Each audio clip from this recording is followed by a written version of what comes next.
આજે ગુજરાત સહિત આખા દેશ અને દુનિયામાં ઘણી બધી ઘટનાઓ બની છે અને એ બધી ઘટનાઓમાંથી અમે તમારી માટે 10 એવા સમાચાર લઈને આવ્યા છીએ જે તમારે જાણવા જરૂરી છે. અને શરૂઆત આપણે પીએમ મોદીથી કરીએ તો આજે પીએમ મોદીએ કહી દીધું છે કે આ ઓપરેશન સિંદૂર કરવા વાળું નવું ભારત છે અને આ નવું ભારત જાણે છે કે પોતાના દુશ્મનોનો નાશ એને કેવી રીતે કરવો છે. આજે વડાપ્રધાન નરેન્દ્ર મોદી પંજાબના જલંધરમાં આદમપુર એરબેઝ પહોંચ્યા હતા અને ત્યારે વાયુસેનાના જવાનોને એમને સંદેશ આપ્યો હતો કે આતંકવાદ સામે ભારતની લક્ષ્મણ રેખા હવે સંપૂર્ણપણે સ્પષ્ટ છે. સાથે સાથે એમને એમ પણ કહ્યું હતું કે હવે જો કોઈ આતંકવાદી હુમલો થશે તો આપણે તેના ઘરમાં ઘૂસીને તેમને મારશું અને ભાગવાનો મોકો પણ નહીં આપીએ. ભારત અને પાકિસ્તાનના તણાવ વચ્ચે પાકિસ્તાન એવા ઘણા બધા જૂઠાણા ફેલાવ્યા કે જે કદાચ તમને માનવામાં પણ ન આવે.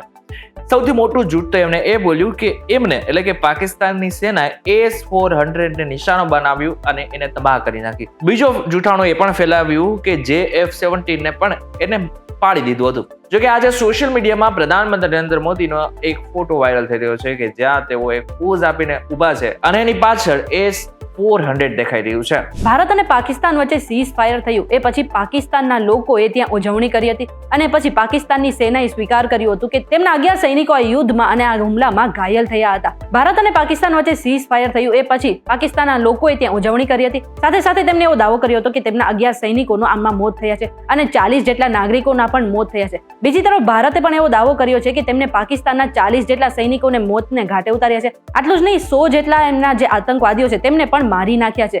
હવે આ તરફ જે પાકિસ્તાન છે આ વાતનો સ્વીકાર નથી કરી રહી અને એવું કહી રહી છે કે તેમના સૈનિકો સહી સલામત છે. પરંતુ બીજી તરફ એક ફોટો પણ વાયરલ થયો છે જેમાં લાહોર અને રાવલપિંડીના જેટલા પણ હોસ્પિટલો છે એ પાકિસ્તાની સૈનિકોથી ભરેલા છે અને એવું કહેવાય રહ્યું છે કે પાકિસ્તાનના આશરે 70 થી 80 જેટલા સૈનિકો આ હુમલામાં ઘાયલ પણ થયા છે. ઓપરેશન સિંદૂર બાદ હવે ભારતમાં નવું ઓપરેશન શરૂ થયું છે જેનું નામ આપવામાં આવ્યું છે ઓપરેશન કિલર. હવે ઓપરેશન કિલર શા માટે છે?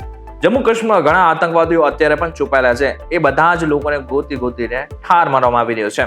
આજે લશ્કરે તૈયબાના 3 આતંકવાદીઓને નિશાન બનાવવામાં આવ્યા અને આપણા સૈનિકોએ એને મોતને ઘાટ ઉતારી નાખ્યા છે. યુદ્ધ વિરામની જાહેરાત થતા ગઈકાલે ભારતીય શેર બજારમાં સારો એવો ઉછાળો જોવા મળ્યો હતો. પરંતુ આજે મંગળવારનો દિવસ ભારતીય શેર બજાર માટે અમંગળ સાબિત થયો છે. આજે સેન્સેક્સમાં 1281 પોઈન્ટ ઘટ્યો હતો અને પછી 81148 પર બંધ થયો હતો. એવી જ રીતે નિફ્ટી પણ 346 પોઈન્ટ તૂટ્યો હતો અને 24578 પર બંધ થયો હતો. એટલે કે ગઈકાલે શેર બજારના રોકાણકારોને સારો એવો ફાયદો થયો હતો અને આજે રોકાણકારોને સારું એવું નુકસાન પણ વેઠવું પડ્યું છે. પિતા ભગવાન સમાન હોય છે, પરંતુ જ્યારે પિતા રાક્ષસ બની જાય ત્યારે શું કરવાનું? સુરતના હજીરામાં નરાધમ પિતાની હેવાનિયતનો પર્દાફાશ થયો છે. છેલ્લા 6 વર્ષથી પિતા પોતાના સગીર વયની દીકરીનો ભોગ બનાવતો હતો. 50 વર્ષીય પિતા પોતાની 17 વર્ષીય સગીર દીકરી પર દુષ્કર્મ આચરતો હતો અને મારી શારીરિક અને માનસિક શોષણ પણ કરતો હતો. જો કે પિતાના ત્રાસથી કંટાળેલી સગીરા ઘરેથી ભાગી ગઈ, જેને લઈને નરાધમ પોલીસે પોલીસ મથકમાં ગુમ થયાની ફરિયાદ નોંધાવી.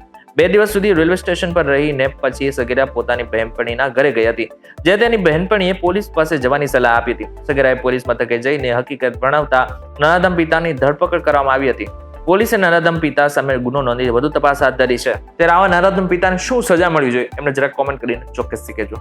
ભર ઉનાળે આખા ગુજરાતમાં વરસાદી માહોલ છવાયેલો છે અને હજુ પણ એવું કહેવાય રહ્યું છે કે આવનાર 3 દિવસ સુધી ગુજરાતમાં અલગ અલગ વિસ્તારોમાં વરસાદ પડી શકે છે અને આને જ કારણે સૌથી વધારે ખેડૂતો ચિંતામાં મુકાયા છે. કારણ કે જેટલો પણ તેમનો પાક છે એ બધો વરસાદમાં પલળી ગયો છે અને આને કારણે તેમને ભારે નુકસાન પણ વેઠવું પડી શકે છે.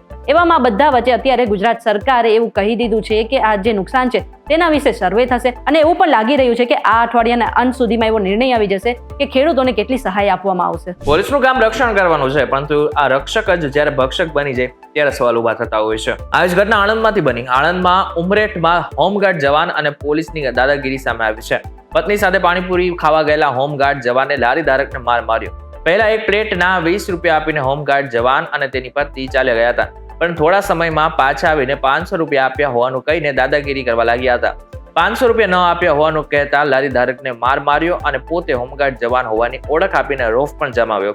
જોકે લારી ધારક ઘટનાની ફરિયાદ નોંધાવવા પોલીસ મથક ગયો હતો, પરંતુ હોમગાર્ડ જવાનના ઓળખાણ પણ PSOએ લારી ધારક સાથે બબાલ કરી હતી. એટલું જ નહીં, ફરિયાદનું કવરેજ કરવા આવેલા પત્રકાર સાથે પણ માથાકૂટ કરી હતી. પત્રકારને વિડીયો ન ઉતારવાનું કહી ખોટો કેસ દાખલ કરી દેવાની ધમકી આપી હતી. હવે જો આવા જ પોલીસ જવાન આપણી સામે આવતા રહેશે તો સામાન્ય માણસનો શું થશે એના ઉપર સવાલ ઉભા થાય છે. પંજાબના અમૃતસરમાં લઠ્ઠાકાંડ થયાની ઘટના સામે આવી છે અને આને જ કારણે 16 લોકોના મોત થયા છે અને 6 લોકોની હાલત પણ ઘણી ગંભીર છે. આ બનાવ અમૃતસરના મજીઠા વિસ્તારમાં બન્યો હતો અને આ લઠ્ઠાકાંડમાં મોતને ભેટેલા મૃતકોમાં મોટા ભાગના શ્રમિક હતા. તો ઘટના બાદ સફાળી જાગેલી પોલીસે 5 આરોપીની ધરપકડ પણ કરી લીધી છે. આશરે 5 ગામોમાં ઝેરી દારૂની અસર જોવા મળી હતી અને એવી પણ આશંકા સેવાઈ રહી છે કે આ તમામ લોકોએ એક જ સપ્લાયર પાસેથી દારૂ ખરીદ્યો હતો. રશિયા અને યુક્રેન વચ્ચે હવે શાંતિ કરાર થાય તેવી શક્યતાઓ છે અને આના પણ સેન્ટરમાં એટલે કે centre of the point Trump બનશે. ટ્રમ્પે એવું જાહેર કર્યું છે કે આગામી સમયમાં વ્લાદિમીર પુતિન અને એની સાથે ઝેલેન્સ્કી એટલે કે રશિયા અને યુક્રેનના જે રાષ્ટ્રપતિઓ છે એ ટૂંક સમય અંદર તુર્કીમાં મળવાના છે અને તુર્કી મળ્યા બાદ ત્યારે તેઓ શાંતિ માટે કરાર કરી શકે છે. અને મહત્વનું છે કે તુર્કીમાં જે મીટિંગ થવાની છે લગભગ 15 મેની આસપાસના દિવસોમાં થવાની છે. ત્યારે આ બાબતને લઈને તમારું શું કહેવું છે અમને જરા કોમેન્ટ કરીને ચોક્કસથી કહેજો. વિડીયો થકી જો તમને કોઈ ઇન્ફોર્મેશન મળી હોય તો વિડીયો લાઈક અને શેર જરૂરથી કરજો તથા આવા જ ઇન્ફોર્મેટિવ વિડીયોઝ માટે VTV ડિજિટલ સાથે જોડાયેલા રહેજો.